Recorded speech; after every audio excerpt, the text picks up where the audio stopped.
7:53 de la mañana, nosotros continuamos con más de Primera Página conversando con Alfredo Ruiz, él es el defensor del pueblo. Estábamos conversando sobre el hacinamiento en los centros policiales de nuestro país, pero organizaciones no gubernamentales también han denunciado la mala calidad de vida que viven los privados de libertad. Entre ellos han asegurado que hay muchos con enfermedades como por ejemplo tuberculosis. ¿Ha constatado la Defensoría del Pueblo en estas visitas que ha realizado en los diversos centros de reclusión esta situación?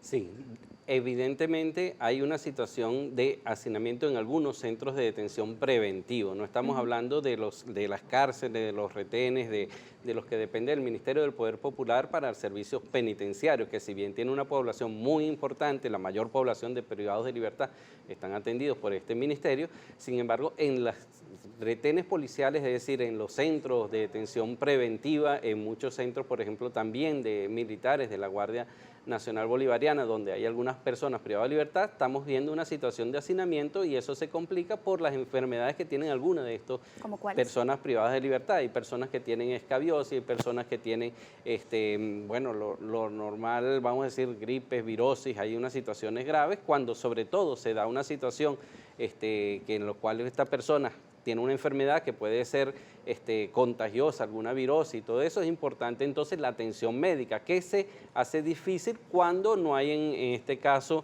ese hacinamiento. Por eso es importante la atención, la vigilancia, y estamos entonces dando no solo las recomendaciones específicas, sino haciendo entonces visitas. En estas visitas se hacen limpieza de todos los centros y se hacen operativos de salud junto con el Ministerio del Poder Popular para la salud. Hablando de atención médica, este es otro punto donde expresa preocupación Michelle Bachelet, quien es la alta comisionada para los derechos humanos de la ONU, e indica que la calidad de vida de los venezolanos día tras día se va deteriorando cada día más. Se le violan los derechos humanos porque una persona va a un centro de salud público, no hay medicamentos, no hay insumos, no hay salubridad, no hay suministro de agua potable. Actualmente el venezolano necesita 41 salarios mínimos para poder cubrir lo que es la canasta alimentaria. ¿Cómo puede el Ejecutivo Nacional mejorarle la calidad de vida de los venezolanos?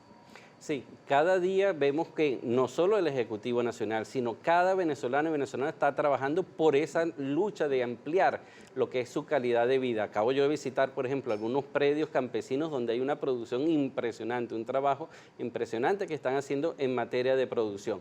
Tenemos una situación grave, en este caso, por las medidas unilaterales coercitivas, es decir, cómo se bloquea el sistema financiero, que está produciendo lamentablemente muerte, y muertes de niños, porque, por ejemplo, cuando se bloquea la posibilidad de que se pague a un hospital, como se hizo con Italia, como se está haciendo con Argentina, donde entonces bancos, en este caso, bloquean cuentas para que no se compre medicina, eso va a terminar con la muerte realmente de personas, y nos preocupa de que eso ha pasado, por ejemplo, con enfermos renales, con personas que tienen enfermedades crónicas, precisamente por esas medidas unilaterales. Y es importante entonces lo que está haciendo el Ejecutivo Nacional en coordinación con Naciones Unidas. Por ejemplo, estamos ahorita con UNICEF tratando de que una fórmula láctea especialísima, de un medicamento para niños que tienen en este caso enfermedades muy graves, que llamamos de baja incidencia, con metabolismo desde el nacimiento, pues pueden recibir entonces esos medicamentos, esas fórmulas, precisamente a través de Naciones Unidas, porque hay ese bloqueo que no permite que ingrese.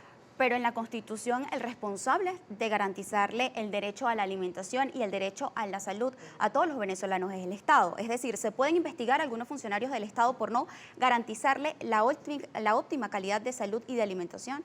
¿O es el único responsable de la guerra económica? No es el único responsable, es el principal responsable, es decir, el que está bloqueando. Por eso no es el gobierno no es el responsable de poder garantizar la salud. El principal responsable, es decir, lo que dice la Constitución es que todos somos corresponsables en materia de derechos humanos. No solo la Constitución, sino también a nivel mundial, todos tenemos el derecho y el deber de promover y defender los derechos humanos. Y cuando hay ese ataque que evita que llegue entonces medicinas a cualquier ciudadano o ciudadana en Venezuela, el responsable no es solo el gobierno venezolano, es también lo que es Naciones Unidas, que permite en este caso que estados como Estados Unidos, como Alemania, como Canadá, bloqueen y asesinen personas en Venezuela. Y no también es violación de derechos humanos tener los venezolanos $2 mensuales, eso lo vamos a discutir en la próxima parte. Por lo pronto, Halim Naim va a leer algunos de los comentarios y preguntas. Bien, el primer comentario que vamos a leer para el defensor del pueblo es el siguiente. Dice Evencio Bolívar, ¿podría preguntar al invitado, perdón, vamos a leer. Señor Angulo, los dice Bolívar Divisa, señor Angulo, ¿usted puede decir si existe o no violación de los derechos humanos en Venezuela? Sí, evidentemente, lo que dije al principio, en Venezuela como en todos los países del mundo hay violaciones de derechos humanos. La diferencia es que una vez que hay una violación de derechos humanos, se investiga esa violación de derechos humanos, se busca identificar quiénes son los responsables de esa violación de derechos humanos para que sean sancionados. Lo que al fin reconoce este informe, ampliación del informe de la alta comisionado para los derechos humanos, es que ha habido acciones concretas para sancionar y que hay más de 100 personas que en lo que va desde el informe anterior hasta otro, en los últimos meses que ya han sido sentenciados, es decir, que han pasado todo el proceso de investigación, culminó la fase de investigación, fueron a juicio y fueron sentenciados, en este caso por delitos vinculados con violaciones de derechos humanos. Es decir, que si hay algún funcionario o funcionaria pública que comete algún abuso contra otra persona, puede ser denunciado y en este caso investigado, y si tiene responsabilidad va a ser sancionado. Eso es lo que reconoce este informe, es decir, de que hay acciones concretas para sancionarlo, que es lo fundamental, la diferencia que teníamos en el pasado cuando no había una ley de prevención y sanción de la tortura, donde no se prohibía el tema de las desapariciones forzadas, donde existía esa situación de impunidad. Lo que se está precisamente para prevenir esas situaciones, en primer lugar hay el tema de la formación, en segundo lugar la difusión, que todo el mundo conozca sus derechos humanos, promueva sus derechos humanos, se convierta en este caso un defensor y defensora de derechos humanos, que es una obligación constitucional. Y en segundo lugar es si hay algún abuso, si hay algún abuso de poder, si algún funcionario se extralimita, vamos a decir, en sus acciones de poder y comete algún exceso o alguna violación de derechos humanos, sea investigado y sancionado. Bien, el otro comentario que vamos a leer el día de hoy lo hace Aníbal J. Gómez, @primera página, el defensor, ¿defiende al pueblo o al gobierno? Los hechos de tortura y otros hechos en Venezuela han venido siendo hechos o hechas de manera sistemática por parte del Estado, justamente sobre el tema que acaba de hablar. Podemos repetir, es decir, lo que nosotros hacemos ante cada caso que se presenta en la Defensoría del Pueblo, se abre un expediente, se abre una investigación, se producen recomendaciones en concretas, pero al mismo tiempo se vamos trabajando.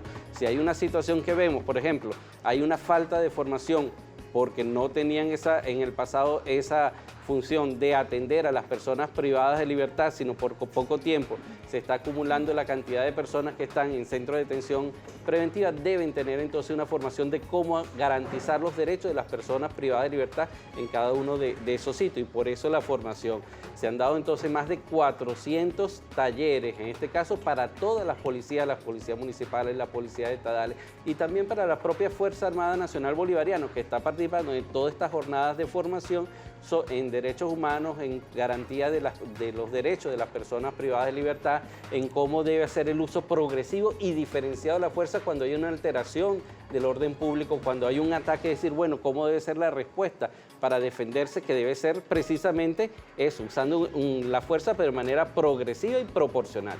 Defensor, nos quedan pocos segundos, pero dejamos una pregunta antes de realizar las preguntas de los televidentes, y es que el venezolano está ganando $2 y según organismos internacionales una persona que devenga $1.25 diarios se puede catalogar en el umbral de la pobreza extrema. ¿Los venezolanos están viviendo en pobreza extrema actualmente?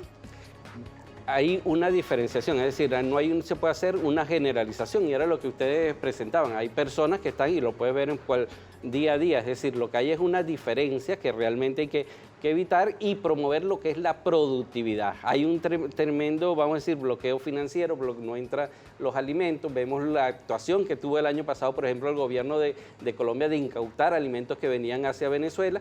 Y por otro lado, a nivel mundial se están cortando todo el financiamiento. Ante eso, ¿cuál es la respuesta del Estado? Y también la recomendación de la Defensoría, la producción nacional para poder entonces paliar ese tipo de bloqueo. Muchísimas gracias por acompañarnos. Estábamos conversando con Alfredo Ruiz, él es defensor del pueblo. Cuando son las 8:01 de la mañana nos corresponde colocar punto final a Primera Página. Como siempre, agradeciéndoles a ustedes su participación a través de nuestras redes sociales, tanto en Twitter como en Instagram, Primera Página, con la etiqueta Primera Página. Les deseamos un feliz día. Nos vemos mañana a las 6:04 de la mañana.